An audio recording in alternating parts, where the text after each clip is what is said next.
Então, Toninho do Diabo é figura, maluco, doido, louco. Uma coisa que me deixa curioso do que você falou no início da conversa é as paradas das magias. Uhum. E como foi essas suas experiências com magias dentro do satanismo? Que isso é magia curioso. que você tentou e deu certo? Tem... Eu não posso ensinar magia. Não aqui, mas ensina. Não, eu vou não precisa ensinar. pensar. Fala algo como... Até porque essa porra deve ser super complexo. Não eu ia fazer sem querer uma hora na minha vida. Não, tem as mais simples, é que nem fazer mágica, tá?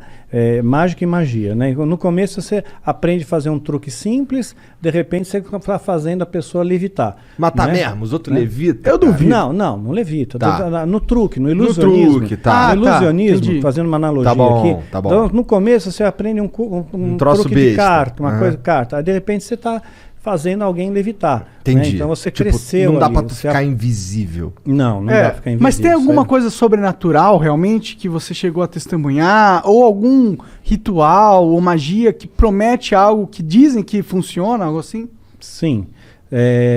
Muitas vezes eu lançava feitiço contra líderes religiosos, né? Porque eu não ia com a cara deles. Eu considerava eles meus inimigos, né? Na minha cabeça, né? Eu já estava doutrinado ali. Então, acalhava da pessoa, de repente, eu lançava um feitiço, a pessoa ficava doente muito doente mesmo. Né? E a Bíblia diz que tem doenças que são causadas pelo diabo. Né? Então Jesus às vezes ele expulsava um demônio de uma pessoa, né? E aquele demônio estava causando uma doença naquela pessoa. Só que nem toda doença é do diabo, obviamente. Né? Então, se fosse assim, né? Para que medicina? Você vai para a igreja, todo mundo e pronto, Tá resolveu curado. o problema, está curado, né? Então nem toda, e também nem sempre Deus cura. Né? Então, às vezes a pessoa tem uma doença, ela acha que é do diabo, pôs na cabeça dela que é do diabo e que ela tem que fazer, sei lá, uma libertação, uma quebra de vinho, quebra de maldição hereditária, aquela coisa toda. E não é uma doença natural e Deus não vai curar ela. Não vai, por mais fé que ela tenha, Deus não vai curar. Tem alguns caras na Bíblia mesmo que morreram de doença, né? Eliseu. Aquele cara... Eliseu, quem mais? Morreu da doença que ele tinha. Eliseu, ele recebeu a porção dobrada de Elias, que era o profeta, que era o cara, que era o top das galáxias, né? Que fez o sol parar. Né, pois é. Então... Caralho, tá manjando, hein? Sua mãe contou muitas coisas. Pois é. Então, você vê quanta coisa que tem. Eu né? espero que tenha sido Elias mesmo, não tenha falado merda. Então, Eliseu morreu da doença que ele tinha. O próprio Timóteo, Paulo escreve para Timóteo, olha, mistura um pouco de vinho na água aí, porque a água era muito alcalina, né? Por causa do teu estômago e das tuas múltiplas enfermidades. Então ele era um menino podre, ele tinha um monte de doença, né? E não foi curado. Um lenço de Paulo curava o enfermo, mas Paulo não pôde curar Timóteo, que ele considerava um filho, né? A Bíblia também fala de Trófimo, né? Paulo também fala, olha, deixei Trófimo doente lá em Mileto. Quer dizer, não curou Trófimo. Quer dizer, o cara já tem o nome de Trófimo. Imagina o bullying na escola. Né? E ainda continuou doente. Não adiantou Se fosse nada. Trófimo, o cara ia ser o magrinho da galera. De atrofia, desculpa.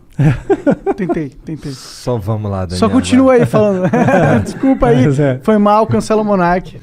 Baixo assinado, tira o Monark. Doenças causava doença, às vezes causava um acidente, poderia ser uma coincidência. Mas não tem nenhuma, claro, é exatamente esse o ponto. Não Poderia tem nada ser aqui assim que, tipo, mas é que acontece realiza que magia e acontecia- você vê sobrenaturalidade instantânea na sua frente, olhos nus. Bom, olhos nus, eu vi a presença de um demônio se materializando na minha frente, e eu estava sóbrio.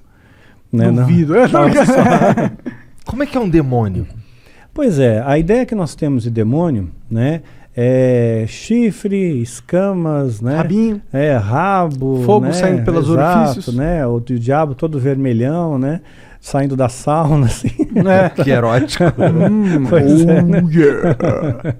Então, mas não, né, é um ser que parece... que aparecia para mim, o Abraxas, que apareceu para mim algumas vezes, ele tinha um formato semelhante, tá? Semelhante. Não consigo descrever isso aí em poucas palavras. Você tem filho, você deve ter assistido Como Treinar o Seu Dragão. Sabe o Banguela? Aham. Então, mais ou menos parecido com o dragãozão. Banguela. Parecido com o Banguela. Mas tinha um olhar assim, né? O olhar que pegava era um olhar muito profundo, era como se não tivesse olhos, era como se fosse um buraco. né? Fosse um buraco que te hipnotizava aquilo ali, né? Porra, E você tu não sentia ficou com uma... cagaço quando tu viu pela primeira vez, não? Não, eu fiquei orgulhoso, porque ele atendeu meu pedido, né? Porque eu invoquei, eu Cara, fiz a tu invocação... chamou o cara, meu? Eu fiz a invocação, né? E ele veio. Então, quer dizer, eu me senti muito orgulhoso, muito Dá pra tu fazer a prestigiado. invocação e ele não vir? Porque ele não tá afim? Poderia Pelo jeito. acontecer. Poderia Como que é uma acontecer. invocação de um demônio? Não precisa dar detalhe, mas tipo... É complexa. Tem bastante detalhe. Detalhe. E Quer dizer, muitos ritualzinho materiais, vai? Muitos materiais. Materiais raros? Alguns raros. Entendi. Alguns raros. Então é um ritualzinho de pelo menos aí umas 3 horas, 4 horas. De né? ritual rolando, não é de preparação. Não, de ritual rolando pra ter invocação em si. Entendi, caralho. E aí ele se materializa, tipo, ele só aparece? Ele falou alguma coisa com você? Tipo, dá pra encostar nele? Dá pra encostar, são criaturas frias, geladas. Frio, completamente frio. E o que ele Mas falava? você vê, anjo se materializou na Bíblia. Anjo se materializou. Comeu. Né? Anjos comeram na Bíblia, então estavam bem materializados.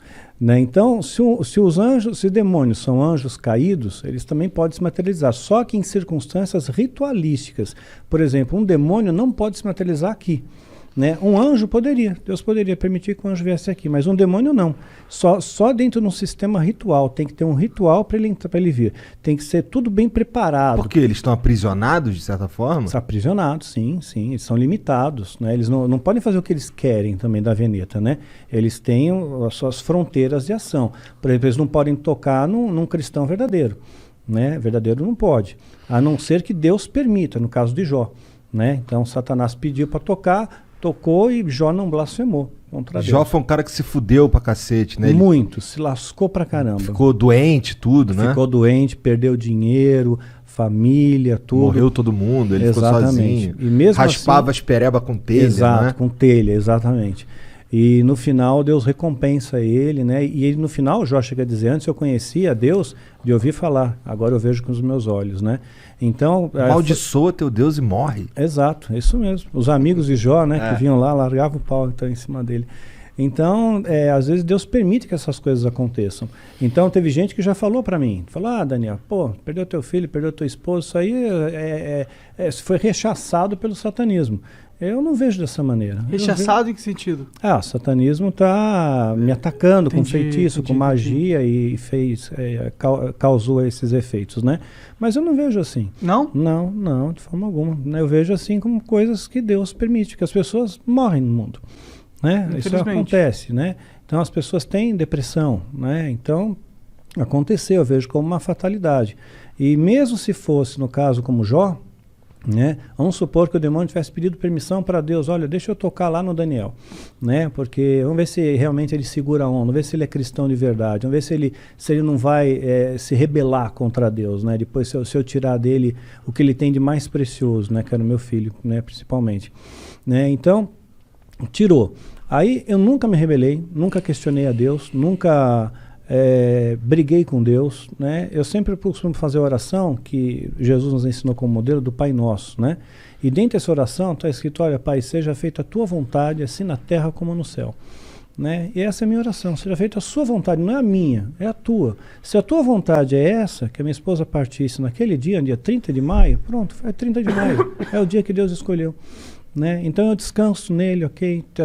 E tudo tem que ter um propósito, porque eu escapei da morte 2 vezes, né? Então por 2 vezes escapei da morte. Então, olha, eu diria que 3, se contar da vez que reagiu a arma lá do cara. Se contar nessa 3, porque ali 2 vezes, né? Então, assim que eu vi a morte de perto, né? Você sente o cheiro da morte de perto, né? E então, quer dizer, se eu não fui, é porque tem algum propósito aqui ainda, tem alguma coisa ainda para fazer aqui. E quando terminar esse propósito, aí Deus me leva. Era alguma coisa ligada a esse assunto de satanismo e tal, que tu quase morreu, ou não tinha nada a ver? Não. Teve uma das ocasiões, por exemplo, foi no ano passado, né? Foi dia 30 de novembro do ano passado, ia entrar dezembro foi o mês que meu filho partiu, né, dia 22 de dezembro, então eu estava muito angustiado com aquele negócio, poxa, eu vou entrar dezembro, mais um Natal, mais um final de ano, aí eu tomei um monte de comprimido para dormir, eu só queria dormir, eu não quis matar, né, meu interesse não era morrer, só que eu acabei aspirando, e tive uma pneumonia aspirativa e entrei em coma profundo, né? Caralho. Pois é, fiquei 22 horas em coma profundo, entubado, acordei entubado no hospital, Caralho. assim. Então, ali Foi você dormir sente- na tua cama e acordou entubado. Acordei entubado. Né? E é muito horrível, meu, você acordar com um tubo na boca. Deve ser, cara. Deve ser assustador em primeiro lugar. Indescritível, indescritível. Porque até o momento eu acho que você tava só dormindo. Pois é, eu tava dormindo de boa, quando você acorda, tubo na boca, né? Um ambiente diferente, onde eu tô, quem sou eu, né? Que doideira. É. Mas, tá. Pra que tu chamou o Abraxas, cara? Então, eu queria testar o ritual de invocação. Porque se eu conseguisse que ele aparecesse, eu ganharia méritos dentro da Irmandade. Tinha alguém testemunhando ali? Não tinha. Não tinha, mas a minha palavra valia porque supostamente esse demônio validaria essa palavra, né, para o sumo sacerdote. Né? Então eu fiquei muito orgulhoso com aquilo. Então a primeira coisa que eu perguntei para ele, né, eu toquei, vi para ver se era real, né, gelado, frio, né, e me olhava fixamente nos olhos, né, mas eu não conseguia olhar por muito tempo, né. Ele era da tua altura? Não, estava mais alto que eu, mas estava como se estivesse ajoelhado, sabe? Tá. Né? Como se estivesse ajoelhado, não, ajoelhado, sentado sobre os joelhos. Tá. Ele tinha quatro membros? Sim. Assim, o Banguela lá, ele não é bípede, mas ele era bípede? Sim, bípede. Entendi. Né? Sim, tinha pernas, braços, né? Sentou, né? Forte, braceletes que pareciam braceletes de ouro, era dourado, né? Não sei se de ouro de verdade, não. Tá. Né? Dá para morder assim, tipo assim. É para valer, né? E a única coisa que eu perguntei foi se os animais eles iam para o céu, né? Perguntei, os animais vão para o céu, né? Porque eu tinha essa preocupação, será que os animais vão para o inferno? O animal é bonzinho, ele não pode ir para o inferno. Então eles estão todos no céu, né? Eu só fiz essa pergunta, né? Sei lá, uma pergunta besta, né? Que veio na minha cabeça. Interessante a pergunta até. Mas eu fiquei no vácuo, eu não tomei resposta nenhuma e ele desapareceu. E olha lá, ele, porra, tu me chamou pra isso, meu irmão? Caralho! Vai te tomar no cu, porra! Eu queria a porra da tua alma, não quero só um quiz aqui, eu sou um dicionário Aurélio da divindade, pô.